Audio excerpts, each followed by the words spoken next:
Isang 75 anyos na lalaki ang nasawi sa sunog sa Pagadian City sa Zamboanga del Sur, kung saan mahigit 30 bahay ang tinupok ng apoy.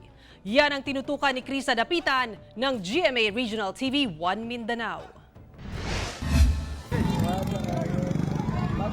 Makapal na usok at malaking apoy, ito na ang tumambad sa mga residente ng Purok Pagang, Barangay Kawit, Pagadian City sa Zamboanga del Sur alas 11 Sabado ng umaga.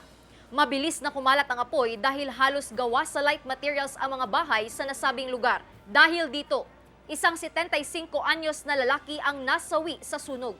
Ayon sa Bureau of Fire Protection Pagadian, bumalik daw sa loob ng kanyang bahay ang lalaki sa paniniwalang nasa loob pa ng kanyang bahay ang apo.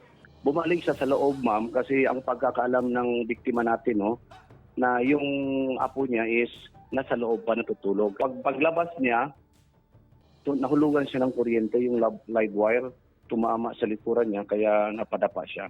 Dagdag pa ng BFP na umabot sa halos 30 kabahay ang natupok sa sunog. Nagsimula raw ang sunog sa kisame ng bahay ng isang alias David, pero patuloy pa itong inimbestigahan ng BFP maging ang sanhi ng sunog. Samantala, pansamantalang nanatili ang nasa 30 kapamilya sa Barangay Hall ng Kawit. Nagpaabot na rin ng tulong ang local government ng Zamboanga del Sur. Mula sa GMA Regional TV 1 Mindanao, Krisa Dapitan, nagbabalita para sa GMA Integrated News.